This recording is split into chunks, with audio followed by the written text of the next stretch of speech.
जिस तरह मैंने एक क्रांति सोशल एक्टिविस्ट के रूप में लाया, अगर मुझे पॉलिटिकल के अंदर मुझे हिस्सेदारी मिली या ना भी मिली, लेकिन मेरी कोशिश रहेगी, ये बड़ा प्लेटफॉर्म है पॉलिटिकल, और खुदा की कसम इकलौता विधायक ऐसा रहूंगा मेवात का, मेवात की तरक्की के लिए विधानसभा हरियाणा गूंजेगा जब कमांडो हिदायत खान दहाड़ेगा। इस इलाके की तब्दीली के लिए अपनी जान झोंक दूंगा इस इलाके के लिए। आज हमारे साथ इस पॉडकास्ट में मिस्टर कमांडो हिदायत खान, जो कि एक अपने आप में एक बहुत बड़े समाज सेवी हैं, और आप सभी सर से वाकिफ़ होंगे। और ख़ास तौर पे सर ने एक अभी के टाइम पे एक मुहिम छेड़ी हुई है, नशा रोको अभियान, और नशे के लिए वो गांव-गांव जा रहे हैं और लोगों को अवेयर कर रहे हैं। सर, आपने अपने अकाउंट में पहली एक वीडियो डाली थी 2022 में, पहले महीने में। वो वीडियो भी आपकी नशे के ऊपर ही थी। आपने नौजवानों को समझा रहे थे कि नशा ना करो और नशे से नस्लें बर्बाद हो रही हैं। ये आपको कैसे आइडिया आया कि मेवात नशे की ओर बढ़ रही है, इनको रोकना चाहिए? कहाँ से इन्फ्लुएंस हुए थे आप? सबसे पहले तो मैं, आज रमज़ान का पहला दिन है और रमज़ान शुरू हो चुका है। सभी देशवासियों को आपके चैनल के माध्यम से रमज़ान की ढेर सारी शुभकामनाएं देना चाहता हूँ।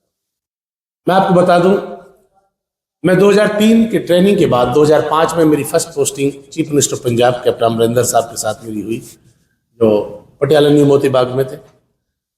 मैं उनके साथ सुरक्षा में रहा तो मैंने पंजाब के हालात बड़े करीब से देखे और वहाँ के नशे के रिलेटेड इफेक्ट जो पूरे हालात मैंने वहाँ समझे। तो मैं उस समय हम सोचा करते थे, नहीं हमारी मेवात एक मेवा है, हमारे यहाँ तो कोई इक्का दुक्का आदमी कोई दारू पीता है।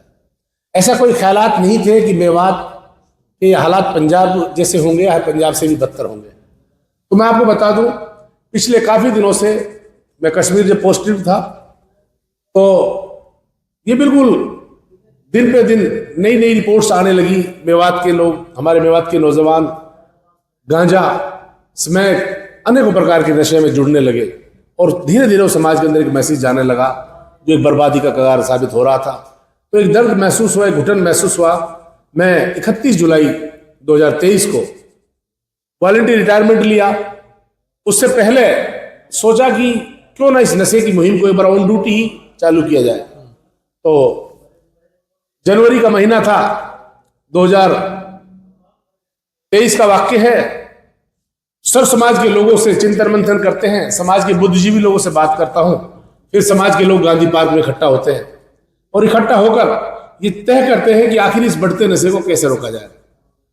तो उसी समय से समाज के लोग इस मिशन में लग गए बड़ी संजीदगी के साथ, और आज भी लोग लगे हुए हैं। समाज के बहुत सैकड़ों ऐसे संजीदा लोग हैं, समाज के सोशल वर्कर हैं जो आज भी इस मिशन में लगे हुए हैं। तो मैं 31 जुलाई 2023 को मैंने सोचा कि मैं ऑन ड्यूटी रह के इस समाज की खिदमत नहीं कर पाऊंगा, मुझे चलना चाहिए, मुझे अपने नौजवानों को बचाना चाहिए। अगर नशे में ये कौम चली गई, ये इलाका मेवात पूरी तरह नशे में अगर चला गया तो हम फिर तबाह और बर्बाद है, फिर हमारा कोई बाहर रहने का कोई औचित्य नहीं है। तो उस दर्द और जज्बात को लेकर मैं 2023 31 जुलाई को रिटायरमेंट लेकर कश्मीर से मेवात पहुंचा। उस पहले दिन से ही मैं आज तक एज ए सोशल वर्कर एक कमांडो टीम के रूप में एक टीम का गठन किया। करीबन 300-400 मेंबर्स कमांडो टीम में मौजूद हुए। समाज के सर्व समाज के लोग, उसमें हमारे हिंदू मुस्लिम, हमारे हर डिपार्टमेंटों के लोग, और सिविल में भी बिजनेसमैन, बड़े उलेमा, अधिवक्ता, चाहे वो किसी रिलेटेड किसी भी उसमें थे। करीबन 300-400 लोग हमारी टीम में शामिल हुए। उस कमांडो टीम मेवात का जो हमारा पहला, हमने सोचा कि नशे के साथ साथ गरीब, यतीम, माजूर, मजलूमों की मदद की जाए। ऐसी बहनें जिनके बाप नहीं है, भाई नहीं है, और वो उनकी जो माँ है उनके पास घर जमीन नहीं है, रहने का मकानात नहीं है, ऐसी बहनों को किस तरह इज्जत से रुखसती की जाए। तो हमारी समाज सुधार कमांडो टीम मेवात ने करीबन अब तक पिछले 1.5 साल में 115 से 116 यतीम बहनों को विदाई में सहयोग किया है। थोड़ा बहुत जोर से कहीं बर्तन देकर, कहीं सामान देकर, कहीं पैसे की मदद देकर उनका सहयोग किया है। सर, आप काफी दिनों से इससे जुड़े हुए हैं। कौन कौन सा नशा है जो जिसमें लोग लिप्त हैं अभी तक, हमारे नौजवान लोग? किस टाइप का नशा? हम अब से पहले ही सोचते थे कि हमारे जो नौजवान है वो दारू पीते हैं, गांजा पीते हैं सिर्फ। लेकिन मैं आपको बता दूं, मैं भी अभी तक यही कच्चे में था। लेकिन मैं आपको बता दूं, ऑन ग्राउंड रिपोर्ट बता रहा हूं, आज का नौजवान 80% स्मैक यूज कर रहा है। उसके बाद में चर्स, गांजा, अफीम, हीरोइन, कोकीन जैसे नशे मेवात में आ चुके हैं। सर, ये आ कहां से रही है सब कुछ? ये बिल्कुल आते तो बाहर से ही है, लेकिन इसके लाने के जिम्मेदार हम खुद हैं, क्योंकि हमने इसको बिजनेस बना लिया है और हमारी कम्युनिटी के लोग इससे जुड़े हुए हैं। इसी कारण ये चैन बन रही है और बाहर के विदेशी लोग भी मेवात तक पहुंचा रहे हैं नशे को, यहाँ तक कि नाइजीरियन लोग हाँ, अभी हीरोइन और कोकीन जैसी चीजें यहाँ पहुंचा रहे हैं। अभी एक पकड़ा था एक नाइजीरिया का कोई बंदा। और मुझे उम्मीद है या तो नशा तस्कर, जिस तरह एसपी साहब ने बार बार कहा, या तो नशा तस्कर नशा तस्करी छोड़ेगा या फिर मेवात छोड़ेगा। तो मुझे लगता है साथ साथ मैं एक समाज का एक जिम्मेदार नागरिक होने के नाते मैं भी कहना चाहता हूँ, नशा तस्कर या तो नशा तस्करी छोड़ेगा, नहीं समाज से उसका हुक्का पानी भी बंद होगा, उससे समाज से उसके ताल्लुकात टूटेंगे और रिश्ते नाते के काबिल नहीं बचेगा। खुदा की कसम, ऐसे लोग मजबूर होकर खुद पलायन कर जाएंगे मेवात से, अगर समाज के लोग सही मायने में जग गए तो। और ये ज्यादा तादाद नहीं है, गांव के लिए 2 से 4 लोग ये नशा जो बेच रहे हैं, इनको रोका जा सकता है, लेकिन लोग बुजदिल बनकर बैठे हुए हैं। लेकिन आज बुजदिल बनने की जरूरत नहीं है, आज काम करने की जरूरत है। प्रशासन भी साथ है, समाज जागरूक हो रहा है, कमेटियों का गठन हो रहा है। अपने अपने इलाके में बड़ी संजीदगी से काम करो, समाज तौर पर समझता है ठीक है, वरना उसको आप प्रशासन के हवाले करो। हिदायत साहब, आपको क्या लगता है कि मतलब किन कारणों की वजह से नशा बढ़ रहा है? कोई स्पेसिफिक कोई कारण है? हाँ बिल्कुल, कारण समझ में आता है। हाँ। हराम रोजी, इनके पास जो पैसा हराम का, मतलब? बिल्कुल हराम रोजी का ताल्लुक है। अवैध तरीके से कमाया हुआ पैसा, चाहे वो 420 का पैसा, चाहे गलत तरीके से वो आजकल OLX टकलूबाजी जो चीजें चल रही है उनका पैसा है। ये कहीं ना कहीं जो बिना मेहनत का पैसा आ रहा है वो कहीं ना कहीं बुराई ला रहा है। और वही जब हमारे अंदर कोई भी, हमारे बड़े उलेमा बताते हैं कि भाई अगर हराम पैसा से कमाया हुआ खाना अगर हम खाएंगे तो हमारी औलादों के ऊपर असरात आएंगे, और फिर जब हराम गर्दी आएगी तो फिर हमारे अंदर हराम कामों की तरफ हम बढ़ेंगे, और नशा एक हराम काम है, इसमें कुछ। सर जी, आपने कितने साल जॉब की थी एज ए कमांडो? मैं as a commando, cobra commando में करीबन 3 से 3.5 साल रहा, और 20 साल मैंने CRPF के अंदर जॉब की। सर, आज अब आ जाते हैं मेवात के एजुकेशन सिस्टम पे। अब मेवात के एजुकेशन सिस्टम को कैसे बदला जा सकता है? मेवात के एजुकेशन सिस्टम को, जो हमारे मेवात के बड़े अमीर लोग हैं, चाहे वो पॉलिटिकल लोग हैं चाहे वो बिजनेसमैन हैं, मेरा मानना है कि करीबन मेवात में हजारों लोग ऐसे होंगे जिनके पास हजारों करोड़ की प्रॉपर्टी है। वो चाहे तो एक इंटरनेशनल स्कूल मेवात को समाज हित में दे सकते हैं, और वो अपना बिजनेस भी बनाए, वो अपना कारोबार करें, अपनी फीस लें, लिमिट दायरे में रखें, तो हमारा एक मेवात को अच्छी एजुकेशन मिल सकती है। अच्छी फैकल्टी जब होगी, हमारे पास अच्छे इदारे होंगे, तो हमारे बच्चे और बच्चे पढ़ेंगी और आगे बढ़ेंगी। तो इनको हिस्सेदारी निभानी चाहिए। तो 1000 आदमियों में से क्या 100 लोग इंटरनेशनल स्कूल नहीं बना सकते? बना सकते हैं, इनके लिए कोई मुश्किल नहीं है, लेकिन इनके अंदर कौमी जज्बात, इलाके की तब्दीली की इनको कोई फिक्र नहीं है। मैं चाहूंगा कि अगर सही माने में ये लोग कोशिश करें। मैं as a force member, as एक छोटा सा कर्मचारी, जब मैं फ्री कोचिंग इंस्टीट्यूट चला सकता हूं मेवात के बच्चों के लिए, मैं फ्री लाइब्रेरी देने का मेरा अगला plan, next plan free library का है। और फ्री कोचिंग का पहला बैच CET SSC का बैच मैंने यहाँ चलाया करीबन 4 महीने, और रमजान में फिर अगला बैच शुरू कर रहे हैं CET का। तो मैं चाहूंगा कि अगर कोशिशें हों, चाहे छोटी छोटी हो, अगर मैं एक छोटा इंसान हूं और मैंने छोटे रूप में कुछ काम समाज के लिए देना चाहा, तो क्या बड़े लोग जिनके पास हजारों करोड़ की प्रॉपर्टी है, उनके लिए क्या कोई इंटरनेशनल स्कूल बनाना मुश्किल है? उनके लिए कॉलेज बनाना क्या मुश्किल है? नहीं है। लेकिन इनकी सोच तो पॉजिटिव नहीं है। लेकिन कैसे बदली जा सकती है इनकी सोच? इनकी सोच बदली जाएगी। इनकी नई जो आज की नई जो राजनीति का एक अलग स्टेप ऑफ युवा सोच, युवा यूथ जब से आगे बढ़ा है, तो कहीं ना कहीं एक क्रांति के अंदर लोगों के अंदर एक सच्चाई सामने आने लगी है कि जो सदियों से सत्ता पे काबिज बैठे हैं, सदियों से लोग जो सत्ता में शामिल हैं, उनके इतिहास को आज की जो नई जनरेशन है पूछ रही है कि आप लोगों ने अब तक क्या दिया समाज को।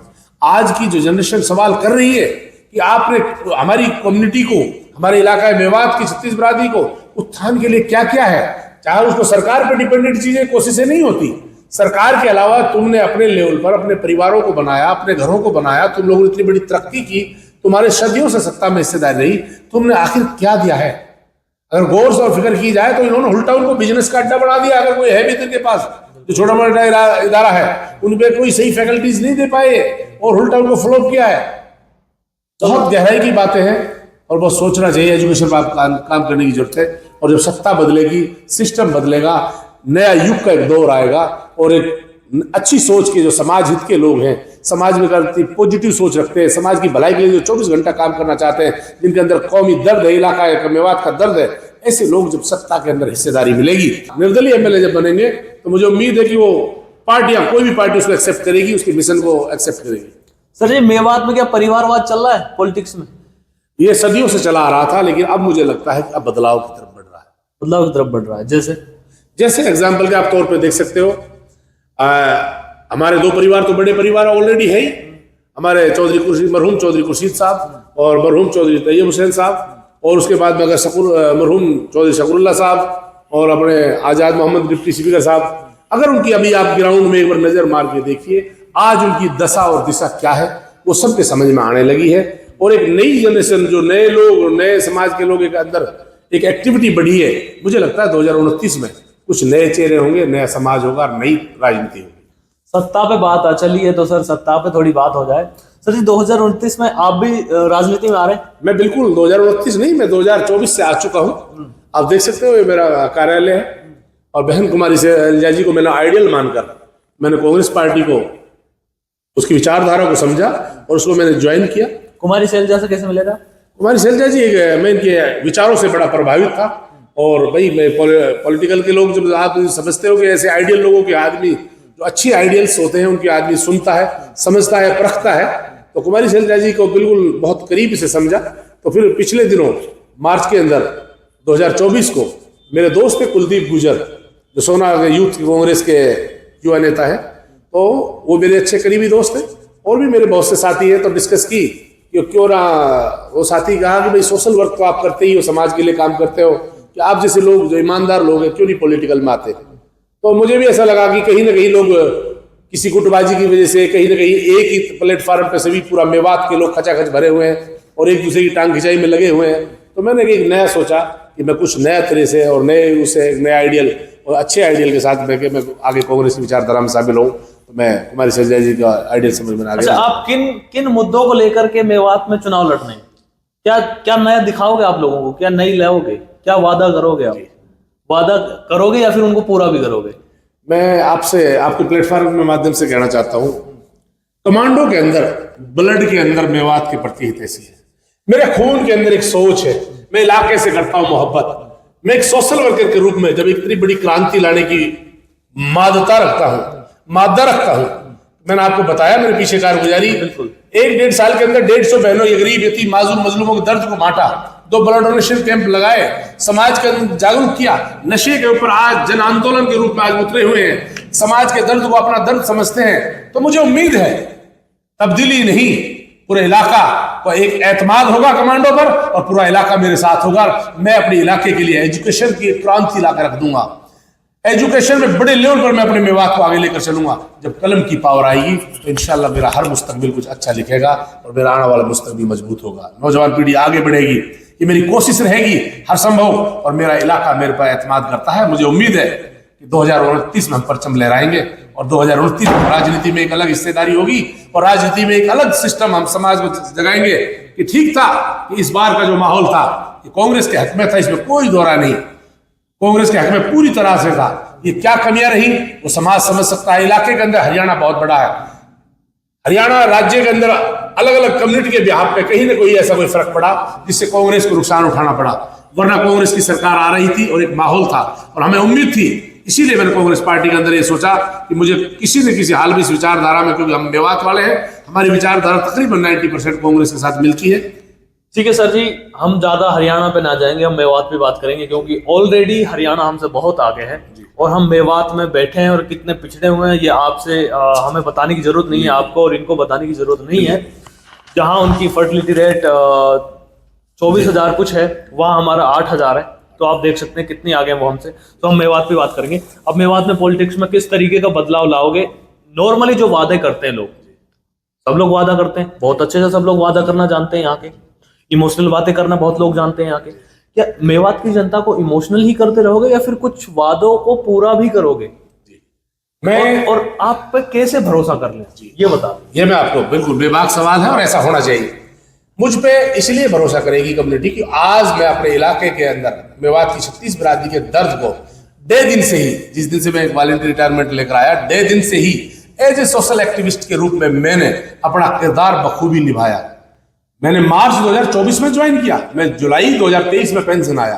करीबन 1 साल कंटिन्यू समाज के अंदर मैंने समाज के लोगों को जगाया, बेदार किया, लोगों को हर चीज के बारे में बताया। आखिर आप बहुत पीछे हो, आखिर कर क्या रहे हो?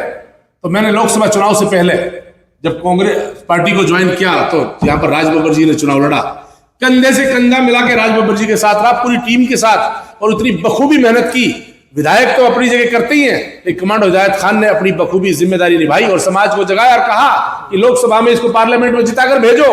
लेकिन बदकिस्मती रही, कुछ चंद लोगों की लापरवाही रही, और कहीं ना कहीं कोई ना कोई ऐसा बड़े लेवल का गेम भी हो सकता है। मैं तो यही कहूंगा, साजिशन राज बब्बर साहब को हार मिली, नहीं तो एक डर था कि राज बब्बर को हम पार्लियामेंट भेजें और कौम की, इस इलाके की, 36 बिरादरी की, मेवात की तरक्की की बात हो सके, हम भी हरियाणा की तर्ज पे आगे बढ़ सके। ये मेरी कोशिशें रही।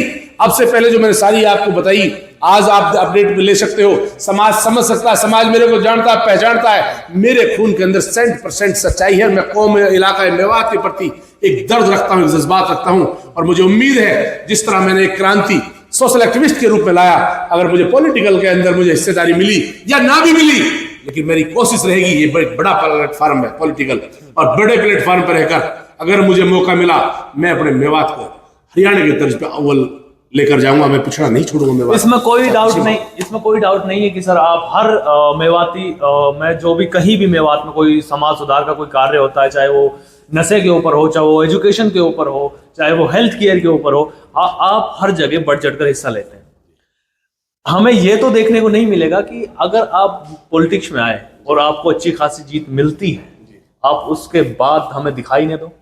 आपको लगता है नॉर्मली नेताओं की तरह? जी, मैं यही तो कहना चाहता हूं सर, मैं नेता नहीं हूं। मैंने आपसे कहा मैं नेता नहीं सर हम जले हुए हैं, हमें डर है अब जी, क्योंकि हमने बचपन से ही देखा है कि नेता लोग आते हैं, चुनाव के समय दिखते हैं, फिर नहीं दिखते हैं। तो हम किसी पर भरोसा ऐसे आसानी से नहीं कर सकते ना। इसलिए हमने बताया ना आपको, मुझ पे भरोसा तुम इसलिए कर सकते हो जब मैं एक सोशल वर्कर 24 घंटे अपडेट समाज के लिए आज दे रहा हूं। जिस दिन मुझे ताज समाज ने दे दिया, खुदा की कसम, इकलौता विधायक ऐसा रहूंगा मेवात का, मेवात की तरक्की के लिए विधानसभा हरियाणा गूंजेगा जब कमांडो हिदायत खान दहाड़ेगा। इस इलाके की तब्दीली के लिए अपनी जान झोंक दूंगा, इस इलाके के लिए, और मुझ पे एतमाद मेरी जनता करती है, मुझे पूरा यकीन है। सर समाज मेरे पे एतमाद करता है, ऐसा मैं यकीन रखता हूं, और मुझे पूरा यकीन नहीं, पूरा भरोसा है। मैं बड़े उलेमाओं की सोबत में रहकर इंशाअल्लाह और एक बड़े लेवल पर एक परचम लहराऊंगा इंशाअल्लाह, मुझे उम्मीद है।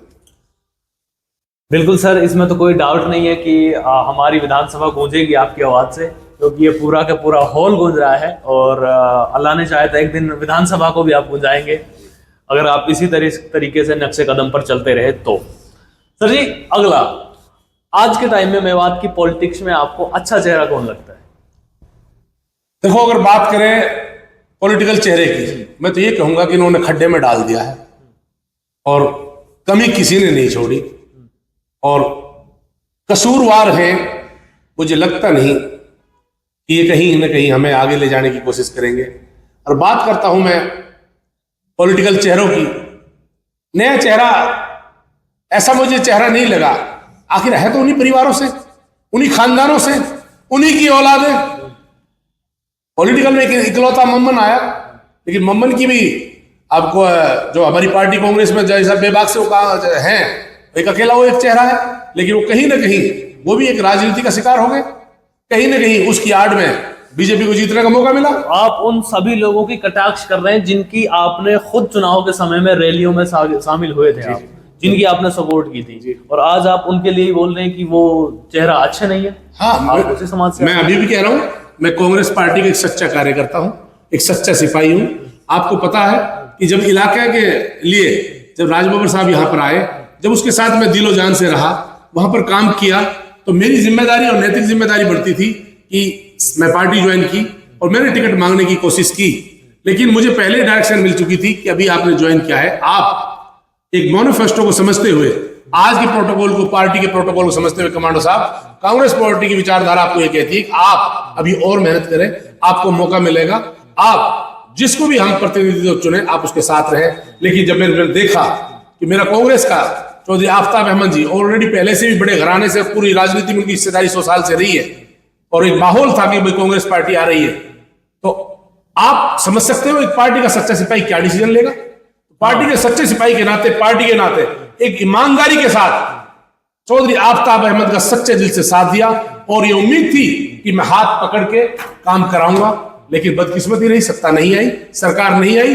लेकिन अब ये उनकी भी नैतिक जिम्मेदारी है कि वो भी संघर्ष के साथ खड़े रहे और मेरी तरह ही लड़ते रहे, क्योंकि उनको भी मौका है, जो सीनियर पार्टी के लीडर्स होते हैं तो इनको मौका सेंटर में बैठने का भी मिल सकता है। तो मैं कहीं ना कहीं इस जगह को जो एक आंदोलन के रूप में एक बड़े लेवल पे समाज को जागरूक करने की जो लड़ाई है इसको मैं लड़ता रहूं और मैं एक नई सोच के साथ विधानसभा पहुंचूं, ऐसी मैं सोच रखता हूं। सर, आप एक नए चेहरे के रूप में राजनीति में आ रहे हैं और एक अलग विचारधारा के साथ राजनीति में आप उतर रहे हैं। आज के टाइम में जो पॉलिटिक्स में हमने पहले से ही कुछ चेहरों को चुना हुआ है, उन चेहरों के लिए आप क्या संदेश दोगे, उनको क्या दिशा देना चाहोगे आप? मैं यही कहना चाहता हूं, मौजूदा विधायक हो चाहे हमारे पूर्व विधायक हो, वो किसी भी पार्टी से हो, मेवात के सभी लीडरों से मेरा कहना है, आप देख सकते हो हमारी जो मेडिकल हॉस्पिटल नल्लड़ है उसकी क्या दशा और दिशा हो चुकी है, आप सबके सामने है। इसकी लड़ाई बहुत संघर्षशील तरीके से लड़ रही होगी, इस हॉस्पिटल को बचाना होगा, इससे रोज हजारों गरीबों का भला हो सकता है। बात आती है हमारे झूठी बार बार कारगुजारियां, रेल की सीटी बजाना और बार बार 4 लेन करना, बार बार मैं इन चीजों से मैं ज्यादा आहत हूं, जो हमेशा धोखे के अनुसार एक गलत घोषणाएं कर करके और लोगों को गुमराह किया गया।